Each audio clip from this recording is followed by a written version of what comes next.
இன்றைக்கி நம்ம பார்க்க போகிற ரெசிபி வெள்ளை சுண்டல் வச்சு சப்பாத்தி பரோட்டா இட்லிக்கு சூட் ஆகிற மாதிரி ஒரு சால்னா ரெசிபி தான் நம்ம பார்க்க போகிறோம். செய்யலாமா? வாங்க.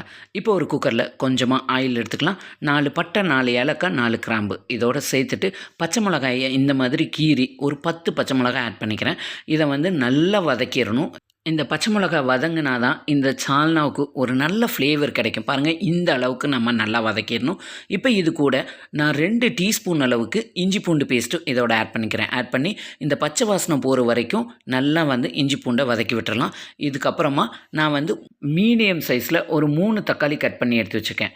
அந்த தக்காளியும் நம்ம இதோட ஆட் பண்ணிவிட்டு கொஞ்சமாக மல்லி இலையும் கொஞ்சமாக புதினா இலை இது எல்லாத்தையும் ஆட் பண்ணி இதை நல்லா மிக்ஸ் பண்ணி விட்டுட்டு தக்காளி நல்லா சாஃப்டாக வேகிற வரைக்கும் வெயிட் பண்ணலாம். இப்போ இந்த தக்காளி நல்லா வதங்கிறதுக்குள்ளே நான் வந்து ஒரு மீடியம் சைஸ் தேங்காய், ஒரு தேங்காய் எடுத்திருக்கேன். இது கூட 2 டேபிள் ஸ்பூன் அளவுக்கு நடக்கடலை, வறுத்த நடக்கடலை தான் நான் இதோட ஆட் பண்ணியிருக்கேன். ஆனால் தோலோடு ஆட் பண்ணும், அதுதான் இதோட நல்லா வந்து ஃப்ளேவர் கொடுக்கும். அதை அரைச்சி தனியாக எடுத்து வச்சுக்கலாம். இப்போ நான் வந்து ஒரு ஃபுல் நைட் வந்து ஊற வச்ச வெள்ளை சுண்டல் வாஷ் பண்ணிவிட்டு அந்த சுண்டலை வந்து நம்ம இந்த தக்காளி சாஃப்டாக வெந்ததுக்கப்புறமா இந்த சுண்டலையும் இதோட சேர்த்துட்டு நல்லா மிக்ஸ் பண்ணி விட்டுறலாம். இதுக்கு கரம் மசாலா வந்து ஒரு 2 இன்ச் அளவுள்ள பட்டையில் 6 பட்டை, 4 ஏலக்காய், 4 கிராம்பு வச்சு பவுடர் பண்ணி அது ஒரு டீஸ்பூன் ஆட் பண்ணிட்டேன். இது கூட 2 டேபிள் ஸ்பூன் அளவுக்கு தயிர் சேர்த்துட்டு இது கூட நான் வந்து ஒரு 3 பெரிய வெங்காயம் இந்த மாதிரி கட் பண்ணி எடுத்து வச்சுருக்கேன். இது கூட 3 உருளைக்கிழங்கு வந்து தோல் சீவிட்டு இந்த மாதிரி மீடியம் பீஸாக கட் பண்ணி எடுத்து வச்சுருக்கேன். இப்போ இந்த வெங்காயமும் இந்த உருளைக்கிழங்கும் நம்ம எடுத்து வச்சுருக்கோம் இல்லையா, இதையும் இதோட நம்ம ஆட் பண்ணிவிட்டு இது கூட 1.5 டீஸ்பூன் அளவுக்கு மிளகாய் தூள் உங்கள் காரத்துக்கு ஏற்ற மாதிரி கூட்டி குறைச்சி சேர்த்துக்கோங்க. இது கூட ஒரு 2 டீஸ்பூன் அளவுக்கு மல்லித்தூள் இதையும் சேர்த்துட்டு இந்த சால்னாவுக்கு தேவையான அளவுக்கு உப்பையும் சேர்த்துட்டு இது எல்லாத்தையும் நல்லா ஒரு மிக்ஸ் பண்ணி விட்டுறலாம். நல்லா மிக்ஸ் பண்ணதுக்கப்புறமா ஒரு 2 நிமிஷம் அப்படியே இருக்கட்டும், மீடியம் ஃப்ளேமில் இருக்கட்டும்.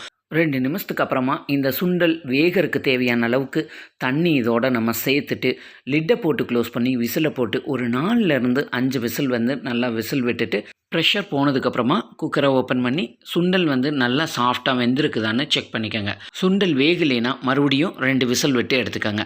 பாருங்கள், இந்த அளவுக்கு நல்லா சாஃப்டாக வந்துருச்சு.